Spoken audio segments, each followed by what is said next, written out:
Salut les gars et bienvenue dans une nouvelle vidéo. C'est encore Wilfred pour vous. Pour ceux qui sont nouveaux ici, si je parle Real Madrid, je vous donne les actualités du Real Madrid. Je vous donne mes avis concernant cette équipe du Real Madrid. Alors si c'est un sujet qui vous intéresse, n'hésitez pas à vous abonner et à activer la cloche de notification pour ne manquer aucune de mes prochaines vidéos. Maintenant, je vais commencer par le Real Madrid qui s'inquiète pour la sécurité et la protection arbitrale sur Jude Bellingham, qui est deuxième sur la liste des joueurs qui a reçu le plus de fautes depuis le début de saison dans les 5 grands championnats, c'est-à-dire 62 fautes, comme vous pouvez le voir sur l'image là. Jude Bellingham est le deuxième joueur des 5 grands championnats, le joueur le plus cassé, on va dire ça comme ça, bien le joueur qui a reçu le plus de fautes depuis le début de saison. C'est une question qui mène à l'appel parce que on a pu voir lors du récent match du Real Madrid, il y a une photo qui circulait disant que à la mi-temps, Jude Bellingham, lors du match qui opposait le Real Madrid à Almeria, à la mi-temps, Jude Bellingham est allé vers l'arbitre et lui a dit il y a eu une faute flagrante sur moi. L'arbitre a dit oui, j'ai vu, il y a eu faute. Mais Jude Bellingham a demandé pourquoi tu n'as pas donc sifflé la faute. C'est comme ça que ça se passe chaque semaine. À ce genre d'attitude, là, fait en sorte que nous, en tant que supporters madrilènes, interpellons le comité des arbitres de faire très attention parce que nous, on ne veut pas un Jude Bellingham blessé. Donc, ils auront tendance à, présentement, à partir de maintenant, mieux prendre soin de Jude Bellingham parce que sa sécurité aussi, sinon on ne veut pas un Jude Bellingham blessé. J'espère que dans les matchs à venir, les arbitres pourront siffler les fautes qui sont à siffler contre Jude Bellingham, ne pas se retrouver comme lors du match face à Almeria parce que ça fait une très mauvaise publicité pour le comité des arbitres de voir un arbitre à la mi-temps avouer qu'il y a eu faute mais qui n'a pas du tout sifflé cette faute-là. Maintenant, nous allons continuer avec Aurélien Tchouaméni qui a commencé 14 matchs depuis le début de saison. Et bien, le Real Madrid n'a perdu aucun match où Aurélien Tchouaméni a été aligné parmi les 11 entrants. Personnellement, d'autres personnes ont dit que ça ne veut rien dire, mais ça veut dire beaucoup. Ça veut dire que sa présence dans un match fait la différence, notamment pour ceux qui ont pu voir le récent match du Real Madrid. Beaucoup doutaient de lui, beaucoup l'insultaient même.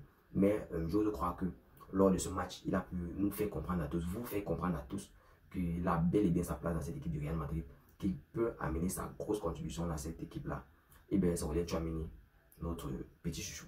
Maintenant, on va continuer avec notre crack Endrick qui va probablement jouer son premier match au Santiago Bernabéu le 26 mars où le Brésil affrontera l'Espagne.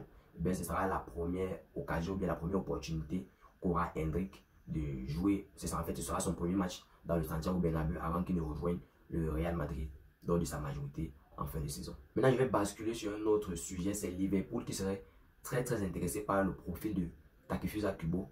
Pour rappel, le Real Madrid détient toujours 50% de ses frais de transfert présentement.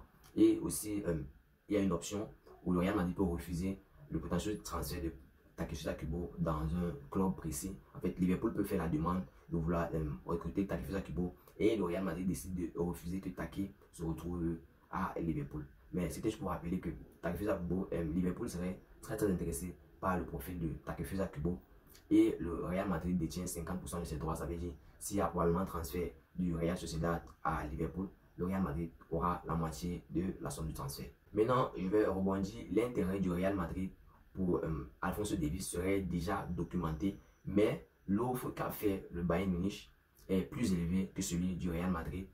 S'il n'y a pas de changement jusque-là, on va plutôt voir, parce que depuis quelques temps, on annonce une signature d'Alphonso Davies au Real Madrid.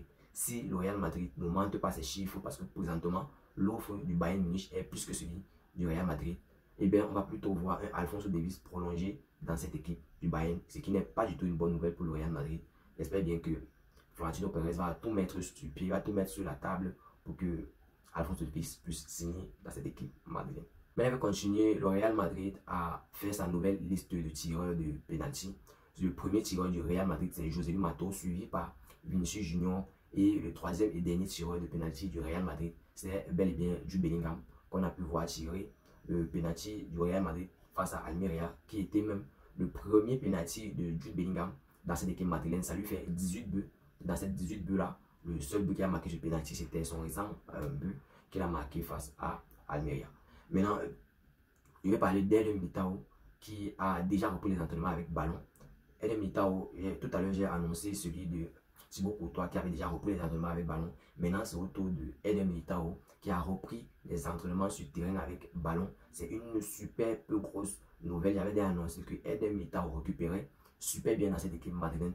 Et bien, il a déjà repris les entraînements avec ballon. Ce qui nous rassure de plus en plus, sachant que, comme je dis toujours, le Real, c'est vrai qu'ils sont déjà assez forts, mais avec plus de renforts, le Real serait encore plus fort que cela. Carlo Ancelotti pense isoler. Carlo Ancelotti veut isoler ses joueurs de toutes ces rumeurs qui concernent les arbitres et pour que nos joueurs en fait, de l'équipe première puissent se concentrer sur les 4 prochains matchs du Real Madrid.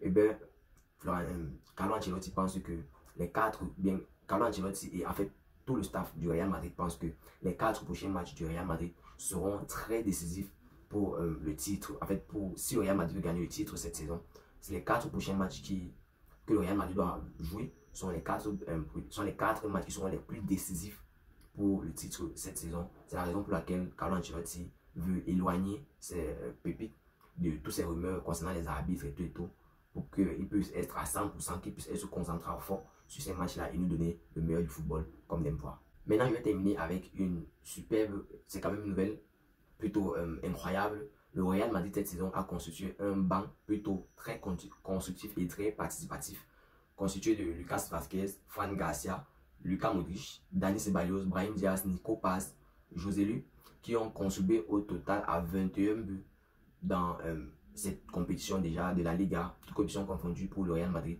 en fait la Liga, la Champions League et les différentes coupes.